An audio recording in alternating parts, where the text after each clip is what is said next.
ауадан алады да сол 94% алған фотосинтездің барысында алған көміртектің 1/3 бөлігін өзінің өсуіне, тамырына, сабағына, жапырағына жұмсайды.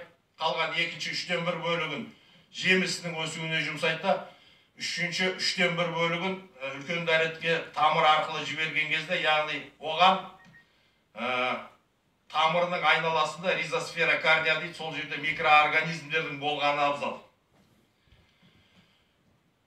Өсімдіктің тамырынан шыққан қантты микробтар қорек ретінде пайдалана отырып, өсімдікке топырақтағы біз берген амофосты, карбамидті, қиды, биогумусты өсімдік жей алатындай қылып тұрып бешбармақ қылып береді, былайша айтқанда. Яғни өсімдік өзінің тамырының айналасында микроорганизмдерді бағып өсіреді, ал микроорганизмдер өсімдікті бағып өсіреді. Бұл Алла тағала жаратқан заңдылық. Енді осы микроорганизмдер аэробты және анаэробты бөлінеді. Біз мысалға, оны түсіндіре кетейін, топырақтың беткі жағында өмір сүретін микроорганизмдердің өмір сүруіне оттегі қажет болғандықтан олар аэробтыда, ал тереңгі қабатта оттегісіз өмір сүретін микроорганизмдер анаэробты. Біз соқамен жер жыртқан кезде жердің астын үстіне шығарамыз. Яғни өмір сүруіне оттегі керек жоқ микробтар судан шыққан балық құсап бетінде өледі де, а бетіндегі топырақтың бет жағындағы өмір сүруіне кислород, оттегі қажетті микробтар, микроағзалар олар астына түсіп, олар тұншығып өледі. Сөйтіп біз соқамен жыртқанда жерді өлі топыраққа айналдырып жатырмыз. Ал осы өлі топырақты тірілту мақсатында сол биогумустың құрамындағы микроағзалар үлкен рөл атқарады. Үшінші бір қызметін айта кетейін. Маған айттым ғой, өсімдік тірі ағза деп. Адамның иммунитетін алатын болсақ, мысалға, туа біткен және қалыптасқан иммунитет дейді. Туа біткен ол Алла тағала жаратып, туылған нәрестеге анасынан берілсе, қалыптасқан иммунитет ол салған прививкадан, екпеден болады.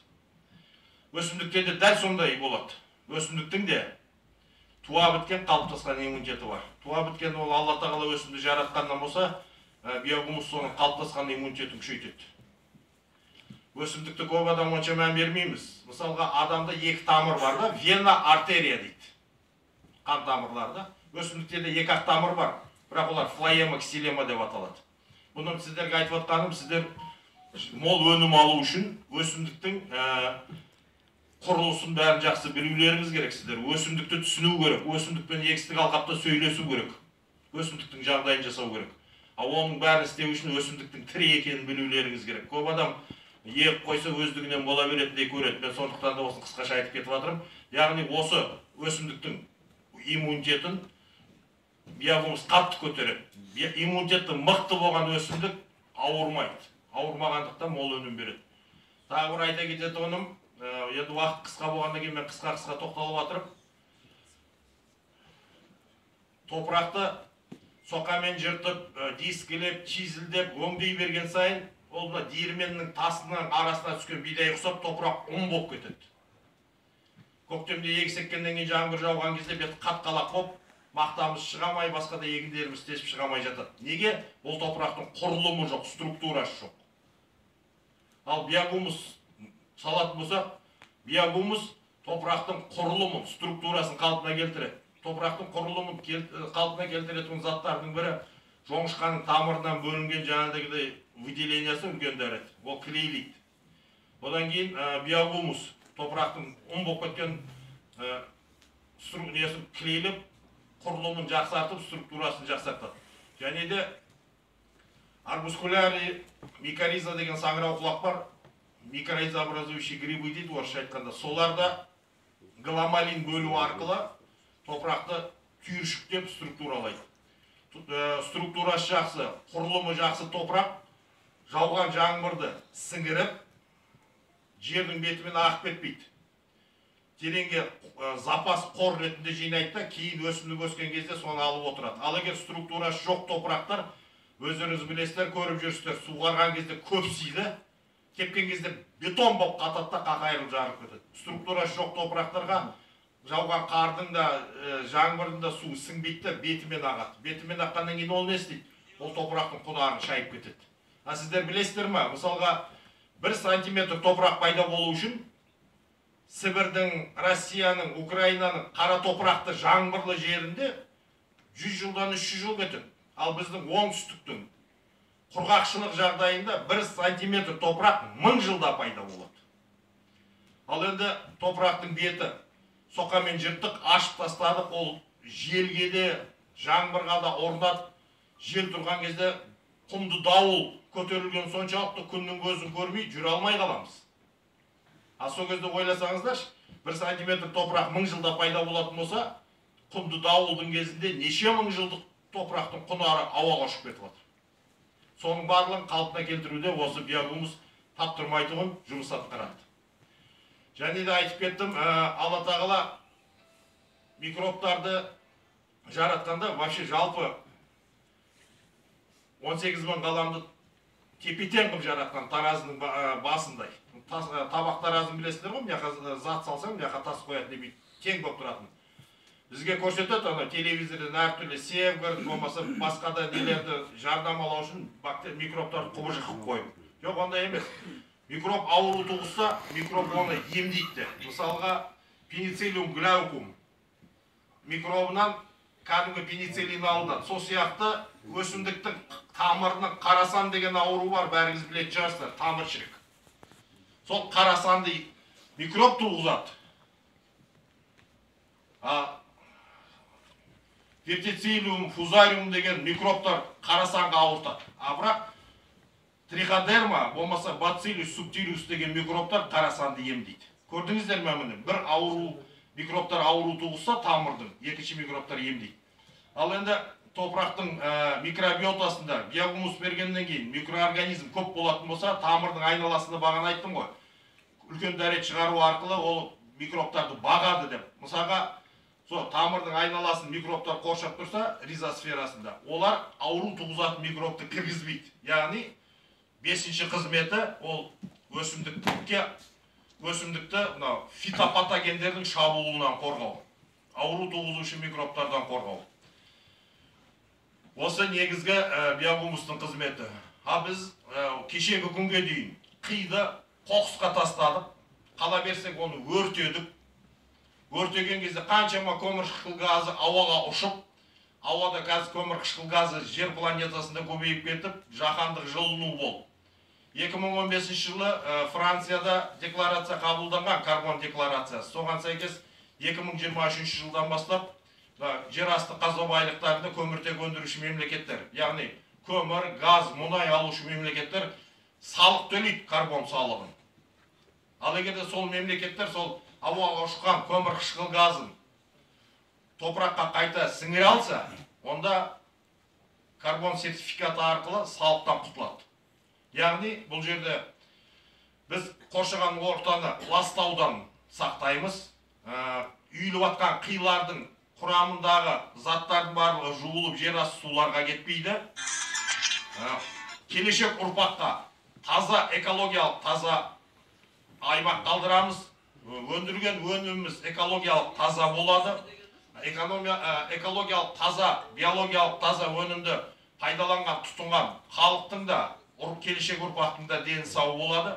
Ол деген ол мемлекеттің барлықтарыңыздың алдымызға қойып отқан негізгі міндетіміз. Себебі халық дені сау болса, органикалық азық-түлікті қолданып, онда бізге дәрі-дәрмекке де басқаға да мемлекеттің жаңағыдай социалды шығындары азая түседі. Оның барлығы тығыз байланысты.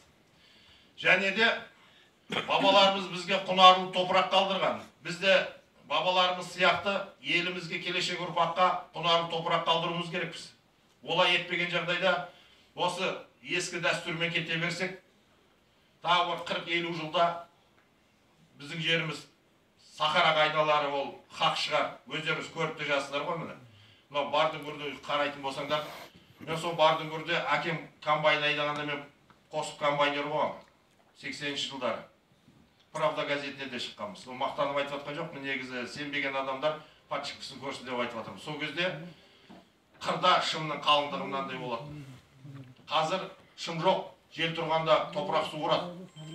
Шөлденіп, шөлейт аймақ шөлге айналды. Бұрын біздің Шардара төңірегі шөлейт еді, қазір шөл болдық. Осының алдын алып, қоршаған ортаны қорғап, келешек ұрпаққа жақсы өмір сүретін орта қалдыру мақсатында өндірістік қалдықтарды, органикалық қалдықтарды қоқысқа тастамай, өртемей, оны осы жауын құртының көмегімен өңдеп, топырақтың құнарлығын арттырып, органикалық таза мол өнім алып, жақсы жетістіктерге жетейік. Зейін қойып тыңдағандарыңызға рахмет. Рахмет сіздерге. Қазіргі күнде білесіздер, бүкіл фермерлер Қазақстанда 3-4 адам солардың барлығының басын қосып, қазіргі кезде Қазверім атты Қазақстан Республикасы бойынша кооператив құрылған. Келесі сөзді Қазверім кооперативінің төрағасы Толғанбаев Пернебек мырзаға береміз. Ассалаумағалейкум, құрметті диқандар, құрметті фермерлер. Біріншіден аудан әкімшілігіне өз алғысымызды айтамыз. Осындай мүмкіншілік беріп бізді елмен жолықтырып отырған. Өздеріңіз білесіздер, президентіміздің жолдауында ауылды қолдау, ауыл халқына жұмыс беру, соның ішінде кооперативтерді жандандыру деген жолдамасы болды. Бәріміздің хабарымыз бар. Біздің Қазверім кооперативі бұл Қазақстанда ең алғаш құрылған фермер кооперативі. Қазақстанда алғаш құрылған кооператив болады. Бұл кооперативте қазір нақты саны бізде 2000-нан асты біздің кооператив мүшелері. Біздің айналысатын кәсібіміз бұл органикалық тыңайтқыштарды өңдеу және соларды шығару. Өздеріңіз білесіздер, кешегі біздің пилоттық жобамыз бұл мемлекеттен ауыл шаруашылығы министрлігімен біргелікте жасалып жатқан пилоттық жоба. Бұл жобаның мақсаты, білесіздер, бұл сала біздің елімізде қалыптаспаған сала, бұрын болмаған. Сондықтан бұл саланы мемлекет дәрежесінде көтеру біздің бір мақсаттарымыздың ең алғашқылары деп айтамыз. Сондықтан біз қазір пилоттық жобада органик тыңайтқыштарға деген мемлекеттік қолдау деп айтсақ та болады, бізге беріп жатқан. Себебі бұны қазір мемлекет бұл жобаны жасай алмайтын себебі өздерінің. Біз өзіміз Қазверім кооперативі осыны мойнымыз алдық десек болады. Мемлекеттің алдында пилоттық жобада қандай нелерге шарттармен, қандай мүмкіншіліктермен және ол диқандарға беретін мүмкіншілігі және фермерлерге мүмкіншілік бұл жердегі айтып өтсек, жалпы кімде-кім осы пилоттық жобаға қатысатын болса, бұл диқандарға байланысты негізі біздің Қазверімнің өнімінен алатын болса, органикалық тыңайтқыштардан ол құрғақ түрлі биогумус бар, компостымыз бар, сұйық түрлі биогумустарымыз бар.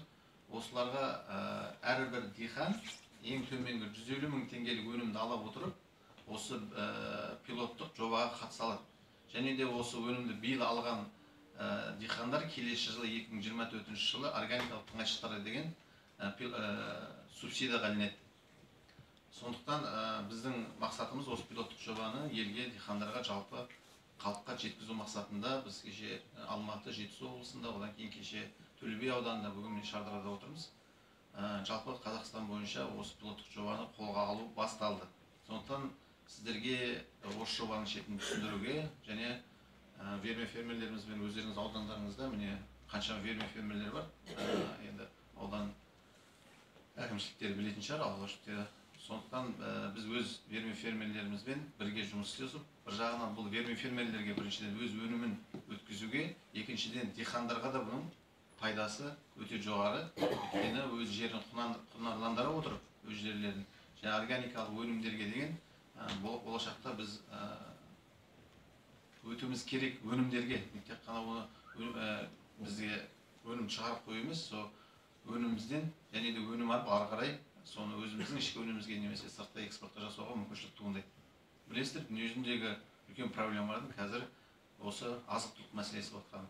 Бізге енді осындай үлкен мүмкіншілік туып тұрған кезде өз ескіміздің алдымыздан, малымыздан шығып жатқан көңіміз бар, бидайымыздың, арпамыздың сабандары, күрішіміздің сабандары, осыларды пайдаланып өз жерімізді құнарландыруға мүмкіншілік бар. Сондықтан сіздерге айтарымыз осы пилот жайында бүгінгі мақсат осы негізі.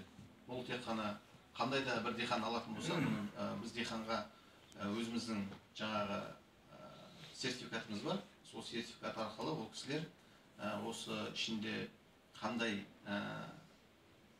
өнімге қанша нормада салу керек, бәрі методикасы бар, және мемлекеттен, ауыл шаруашылығынан, басқа да нелерден біздің ертең ешқандай өтірік, бір алдау деген нәрсе болмасын деп, сіздердің қолдарыңызда құжаттарыңыз болады, және біз сол өнімдерді өзіміз келіп, сол піскенше өзіміз тексеріп, хабарын алып отырамыз. Және де одан кейін сіздер келесі жыл 24 жылға осы өнімнің пайдасын көре отырып, өздеріңізді тапсырыс бересіздер.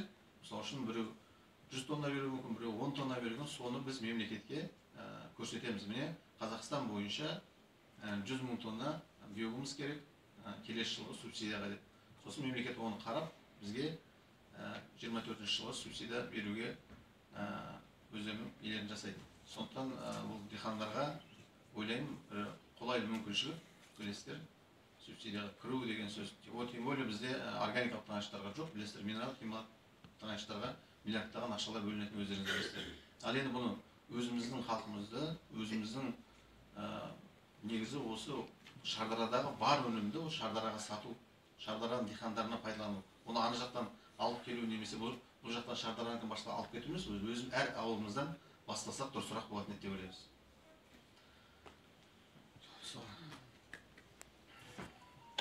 Рахмет. Сөз кезегін Қазақстан Республикасы Фермерлік кооперациясын дамыту комитетінің төрағасының орынбасары Маш Қайрат Алтайұлына. Армысыздар ма? Жалпы мен осы сіздерге ең біріншіден алғыс айтқым келеді. Осы ауданның белсенділеріне, ауыл шаруашылық саласына бей-жай қарамай жиналып, жалпы ең маңызды ол тамақ азық болғандықтан, осы сіздерге ең бірінші сол туралы ойлауларыңыз үшін рахмет айтқым келеді. Және де Ағатай Әбілұлы, өзіңіздің бастамаңызбен ұйымдастырылғаныңызға көп рахмет. Келесі кезекте мен қорытындылайын. Жалпы бүгін біз нені түсіндік? Бүгін біз ең бастысы органикалық тыңайтқыштардың маңыздылығын бізге Серік ағамыз айтып кетті. Оны бүкіл әлем мойындаған, оны мойындауымыз қажет. Европа мемлекеттері, Америка мемлекеттері органикалық тыңайтқыштарда олайықта супермаркетке кіретін болсаңыздар, бір жағында полкада таза эко-продукциялар тұрады да, екінші жағында химия продукциялар тұрады. Сөйтіп бөлінген. Яғни халыққа таңдау беріледі. Сен таза тағам жейін келе ме, әлде химиямен қосылған тағам жейін келе ме? Сол сияқты ол тенденция бүкіл әлемде жүріп жатқандықтан Қазақстанда шет жақта қалып тұра алмайды. Өйткені бүкіл халық мойындаған, біз жеген тамағымыз ол біздің болашақтағы ұрпақтарымыздың және өзіміздің денсаулығымыз екені. Соған байланысты оны мемлекет басшылары түсіне отырып, ауыл шаруашылығының саласын көтеру бастамалары жүріп жатыр. Яғни агроөнеркәсіп кешеніндегі инновациялық даму деп бұны қарастырып, осы пилотный проектті ойлап шығарылған. Бұл пилотный проекттің ең басты ұйымдастырушыларын айтып кетейін, ол ауыл шаруашылық министрлігі біздегі. Ол дегеніміз енді ресми мемлекет тарапынан қолдау бар деген сөз. Екіншіден, аграрлық университет, Қазақстан Республикасының аграрлық университеті. Ол кісілер толыққанды осы ғылыми тұрғыдан органикалық тыңайтқышты теория жүзінде бәрі мойындағанмен практика жүзіндегі дәлелдеу мақсатында осы пилотный проектке қатысып отыр. Одан кейін Экожер, Казфуам атты организацияларымыз бар. Ол бүкіл әлемдік осы тенденцияның Қазақстандағы федерациялары деп қарастыруымыз қажет. Келесі кезекте біздегі Қазақстан Республикасының жылыжай одағы бар. Жылыжай одағында 35 мың гектарға жуық тепличный жерлердің аумағы 35 мың гектар болып тұрды. Ол кісілерде осы органикалық тыңайтқыштардың болашағын түсінгендіктен осы біздің проекттің ұйымдастырушылары ретінде қатысып отыр. Біздің ең басты осы теориялық жүзде біз түсініп отырмыз ғой, бәрі білет, басқа мемлекеттер мойындап тастаған, соң Қазақстанға қазір мойындатамыз. Яғни нені мойындатамыз деген сұрақ болады. Ол ең біріншіден сапасы жайлы. Яғни органикалық тыңайтқышпен өндірілген өнімнің вкусовые качества дейді орысша айтқан кезде, яғни дәмді қасиеттерінің айырмашылығын, одан кейін оны органикалық тыңайтқышты қолданғаннан кейін жердің жағдайы қандай болатынын, өнімнің көпшілігі көлемі қандай болатынын осы жағынан сараптама жасалып, келесі жылдың соңына қарай осы проекттің шешімі болады. Сол шешімнің нәтижесінде 24 жылға қазір өздеріңіз білесіздер, минералды тыңайтқыштарды субсидиялау мәселесі бұрыннан бері бар. сол арқылы осы органикалық тыңайтқыштардың минералдық тыңайтқыштардың бір сатыға орнығып, органикалық тыңайтқыштарға да субсидиялау процесі жүреді. Пилотты проекттің жаңа өздеріңіз ойлаған шығарсыздар, егер бұл расымен де сондай болатын болса, не үшін қажет деп жасау, жалпы. Ол дегеніміз бізде қанша адам органикалық тыңайтқыштарды игергілері келеді, және қаншама вермикомпост, яғни биогумус қажет екенін білу мақсатында осы проекттің бір нысанасы болып, осы іске қосылып, асырылып жатыр. Сол себептен тағы айта кететін жайт, ол біздің Қазақстан Республикасының вермифермерлер кооперациясын дамыту комитеті өзінің жұмысын бастағанына 6 ай болды. Қазақстан бойынша және бүкіл әлем бойынша өзіндік қарқынды дамулары бар. Оны мойындауымыз қажет. Бірте-бірте үстіп Қазақстан Республикамыздағы ауыл шаруашылық саласынан бөлек басқа да салаларға өз орнымен кіріп, өзіндік леп береді деген үміттеміз. Көп-көп рахмет. Рахмет. Сөз кезегінің осы Шардара ауданы, Мақтаарал ауданы, Жетісай ауданы вермифермерлерін ұйымдастырушы Қазверім кооперативінің осы аймақтар бойынша басшысы Нұржан Бақытжан мырзаға береміз. Ассалаумағалейкум жалпыға, ассалаумағалейкум баршаларыңызға. Осы семинарға жалпы естілді семинарға қатысушылар. Жалпы біздің осы өніміміз Қазвер мүшесі жалпы семинарымыздың құру мақсатын өздеріңіз білесіздер. Экопродукция шығару және биогумусты өңдеп, сол биогумус арқылы жерге қызмет ететін тыңайтқыштарды толығымен жерді құнарту мақсатта жүріп жатыр. Жалпы ағайындар, осы кәсіппен айналысып жатқаныма 2 жылдың төңірегі болды. Сол 2 жылда көптеген істерді атқардық. Осы ұстаздарымыздың арқасында, Бақытжан ұстаз, Пернебек ұстазымыздың арқасында осындай дәрежеге жетіп жатырмыз. Рахмет баршаларыңызға. Бақытжан, бір минут өзіңнің жетістіктерің жөнінде айтып кетсең. Сосын өсімдік әлеміне деген нәтижелеріңіз жайында айтсаңыз болады. Жалпы өзімнің жетістігім басында осы Бақытжан ағадан 3 квадрат шылаушымнан бастап алғам. Бұл күнде 3 квадрат шылаушымды 2 жылдың ішінде Аллаға шүкір 5000 квадратқа жайып, 5000 квадрат шылаушын шығарып отырмын қазір. Биогумусты өңдеуім 1000 кубтай биогумус жылына өңдеп жатырмыз. Нәтижесі жалпы былтыр қарбыз ектік. Осы өзіміздің Шардарада қарбызымыз гектарына 35-40 гектар беріп жатқан қарбыз 70 тонна, гектарына 70 тонна берді. Түбіне саласындар ма? Түбіне, каждый ломкіге салған қарбыздар гектарына 70-75 тоннаға дейін берді. Негізі гектарына 35-40 тоннадан аспайтын. Средний қанша болды? Средний 17-18. Средний ма? Жоқ, ең үлкен 17-18, средний 9-10-нан қайтты. Мен толықтыра кетейін. Мен өзім биыл алай жаздай Қызылордада көкшетау агроном болдым да, бірақ Бақытжан ініме хабарласып, үйге дарбыз апарып тасташы, піскен кезде мынау інілерің жесін, жеңгең жесін деген 10 шақты дарбыз әкеп тастаған. Сол дарбызды жегеннен кейін үйдегілер базардан басқа дарбыз алып жегісі келмей қалды. Әңгіме дәмінде. Тіл үйрет.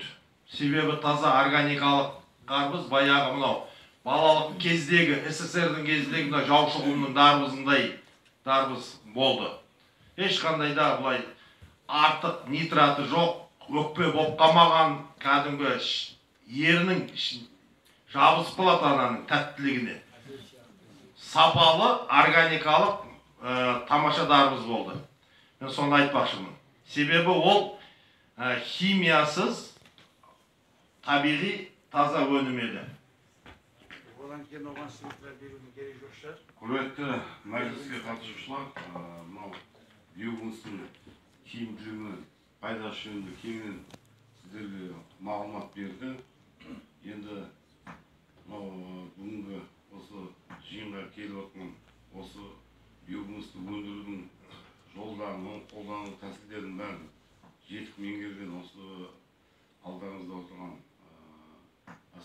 Бақытжанға, Туғанбаев, Кенебекке және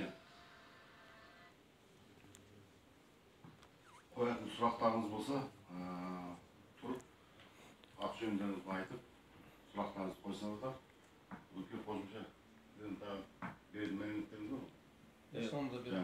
Соңында слайд түрінде тағы да қосымша түсіндіру жұмыстары болады. Кеңінен мәлімет беретін болады. Сұрақтарыңыз болса, тұрып айта бергеніңізге болады. Біздерде өзі бірінші дихандармен, сосын жүйелі фермерлермен ғой, негізі регламент бойынша. Егер дихан кісілер өздерінің сұрақтарын қойып, не алса, уақытта болмаса жүре берсе де болады. Ал вермей фермерлер қалса, біз осы жерде ары қарай қалай жұмыс істейтінімізді талқылаймыз да, соған кішкене уақыт берсеңіздер. Уақыт болады, белгілі. Әбдімәжит, Жетісай ауданынанмын, Бақтыбай совхозынан. Мен Серік мырзаға сұрағым. Және де айтып жатты ғой, жерді соқалап аударғаннан кейін жердің бетіндегі бар керекті бактерияны өлтіріп аламыз дедіңіз, а біз сол жерді соқаламай, чызылдап па, не істеуге болады, басқа әрекеті, мәселен кейін. Сол мен айтарым. Өкінішке орай негізі багара дейді, суғармайтын егістік алқаптарда, бидай егетін жерлерде соңғы жылдары соқаламай ноутил технологиясымен егіп жатыр, тікелей егіп. Сабанды бетіне шашып кетеді, жүгерінің паясын, пістерінің несін турап.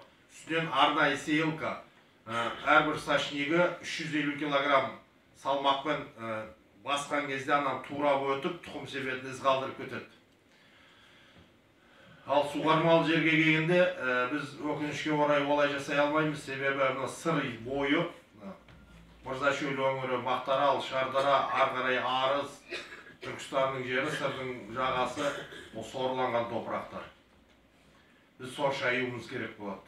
Сондықтан да біз соқамен жыртамыз, сөйтіп өлтіріп алған топырақтағы микроағзаларды қолдан органикалық тыңайтқыш беріп отырып, биогумус беріп отырып, қалпына келтіріп отыруға тырысуымыз керекпіз. Негізі, егер дренаждар жақсы жұмыс істейтін болса, біздерде Мақтаарал өңірінде ол ашық дренаждар, открытый коллекторный дренаж дейді. Біздің Шардара ауданының күріш совхоздарында да сондай етті. Ақ алтыннан бастап, жақтың барлығы вертикальный дренаж тұғын. Өкінішке орай ашық дренаждарымыз көміліп қалып, ал вертикальный дренаждардың столбысында, алюминий сымында, скважинасында талан-таражға шығарып өзіміз құртқамыз кезінде. Сондықтан жеріміз сорланып барады. Егер дренаждар жақсы жұмыс істеп тұратын болса, мақтаны да жерді жыртпай егуге болар еді. Теп-тегіс тұрады да, ноутил технологиясымен егіледі. Тамшылатып жер асты, именно 20 сантиметр тереңдікке көмілетұғын тамшылатып суғару трубкасы болады 10 жылдық. Ол соны көміп тастайды да 10 жыл бойы жер астынан суғарып отырады. Мақтаны теріп алғаннан кейін, мақтаның қозапаясын, оны кәдімгі тир палтара сияқты техникамен орып, бетіне шашып тастап кетеді, бетінде жата береді. Келесі жылы жер жыртпайсыз, чизылдамайсыз, ештеңе қылмайсыз. Қайтадан ноутил сеялкамен, пропашноймен келесі да мақтаны сол қозапаян туралғанның үстінен, айтып отырмын ғой, әрбір сашнегі диска 350 килограмм салмақпен басқан кезде тура өтеді да, қайтып егіп кетеді. Бұл жаңалық емес, бұны уже Америка істеп жатыр. Басқа да мақта егетін мемлекеттер өткен осыған. Яғни біз басқа мемлекеттердің ілгерілеген көшінен артта қалып баратырмыз да, егер біздің дренаж жүйе жақсы істеп, екінші рет сорлану, вторичный засоленияны болдырмайтын болса, осылай өсіруге болады. Ол дегеніңіз, дәстүрлі технология қарағанда, ноутил технологияның артықшылығы біріншіден біз жерді аудармағаннан кейін аэробты, анаэробты микробтар орында қалады. Екіншіден сіздер мұны аңғарыңыздар. Ноутил технологиясында мысалға қырда бидай еккенде, дәстүрлі технологиямен еккен кезде екеуінің өнімділік уражайы бірдей болуы мүмкін. Артық болмайды. Бірақ артықшылығы неде? Біз жерді соқамен жыртқанға қанша литр солярка кетеді? Запчастың бар, тракторың износы бар, шлангың жарылады, майың бар, трактористің айлығы бар. жырттық па, одан кейін артынша сеялка жібере алмаймыз ба? Біз одан кейін аламыз да оны тырмалаймыз. Ол да сол тырмағында трактор сүйрейді, ол да сондай расход. Одан кейін пальникпен палаламыз, сор шаямыз, сордың бетін қайтып тырмалаймыз, ексілет чизылдаймыз, малалаймыз, сосын барып себеміз. Сол сепкенге дейінгі осы техникаға есептейтін болсақ, мысалға бидайда гектарда 130 литр солярка кетеді, дәстүрлі технологияда. Органымен, ноутилда бар жоғы 30-35 литр солярка кетеді. Басқа запчасть, износ, трактордың айлығын есептемегенде. Ал мақталық жерде гектарға 130 литр кетпейді, одан да көп кетеді. Себебі мақтада негізі агротехнологиялық карта бойынша 169 операция бар. СССР-дің кезінде жасалған агротех карта бойынша. Біз соның жартысын істегеннің өзінде де, мысалға, сіздерге айтудың керек жоқ, үйретудің керек жоқ, менен жақсы білесіздер ме? Арасында қанша рет культивация, басқасын бәрі салатындарыңызды. Көрдіңіздер ме? Осы жұмыстың бәрі жоққа шығады. Сеялка көктемде бір-ақ рет кіреді, егеді. Содан кейін арасына кіретіні ауруға, құртқа қарсы бүркіштер, опрыскивательдер жүреді. Одан кейін жаңағыдегідей пикс бересіздер, гүлдеп атқанда, июнь айында бірінші гүл ашылғанда мақтаның. Одан кейін барып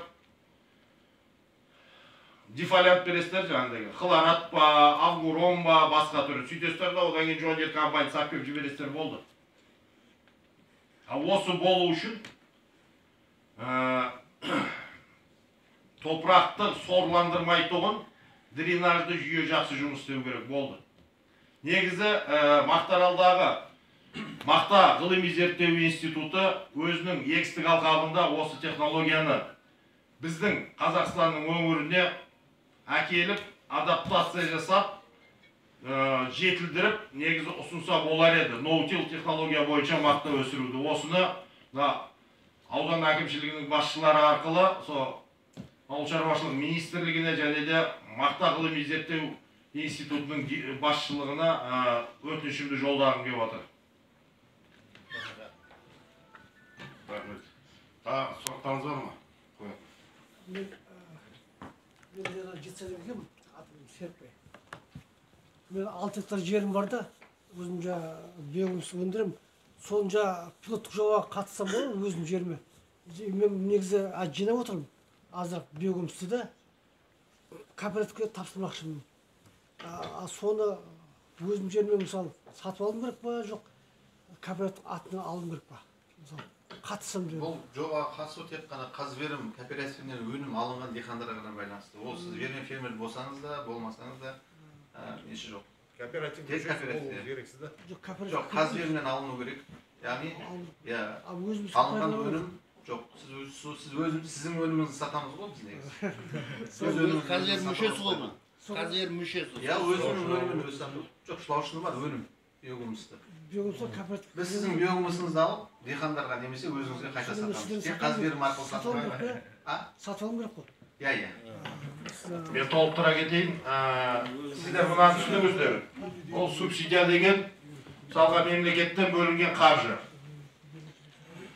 Оны тиімді пайдалану үшін осы Қазверім арқылы сатылу керек деп құрылып жатқандығы да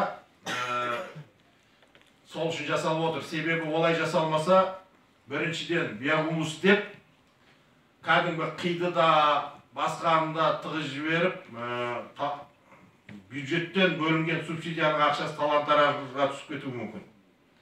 Ол дегеніңіз әркім әртүрлі субсидия үшін, қазақта сөз бар ғой, алтын көріп періште жолдан тайған деп. Биогумус емес затты да биогумус деп тығыз жіберіп, одан кейін оның биогумустың күткен нәтиже алынбаса, биогумустың абыройына біріншіден нұқсан келеді, екіншіден бюджеттің ақшасының талан-таражға түсуіне жол беріледі.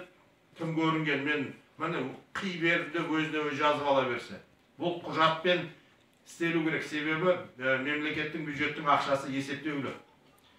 Мемлекет ол ақшаны мысалға басқада жобалардан жырып тұрып бөліп атыр. Себебі мектеп салу, әлеуметтік, аз қамтылған жанұяларға көмек беру барлығы мемлекеттің мойнында. Сондықтан ол мемлекетті ақша көп деп осын опырып жейік деген болмайды ол.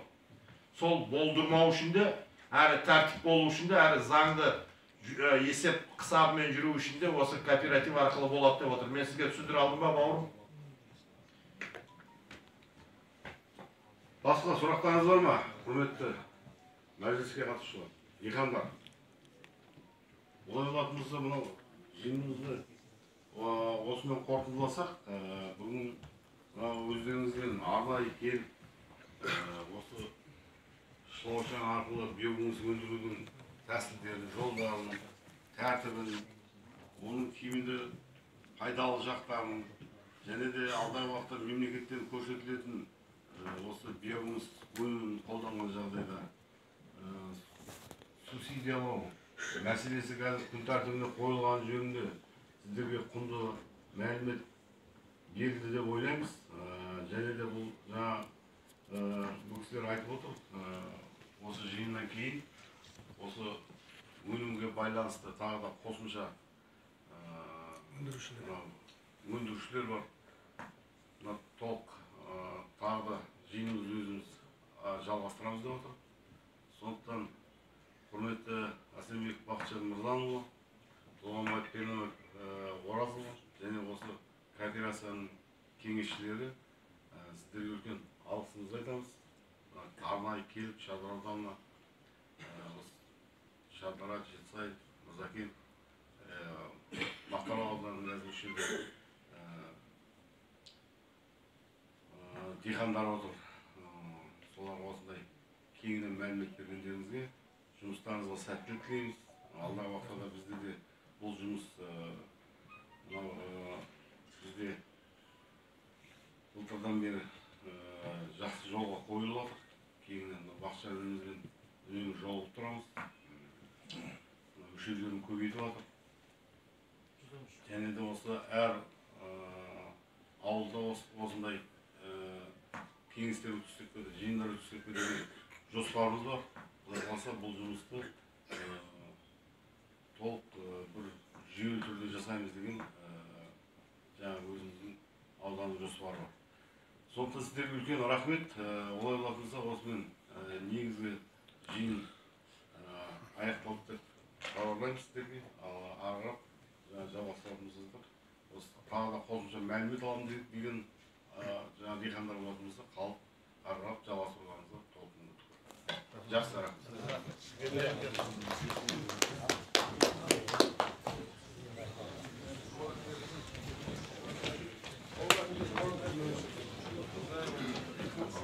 Сіз ана Мақтааралдамын дедіңіз ғой. Мен сізге жаңында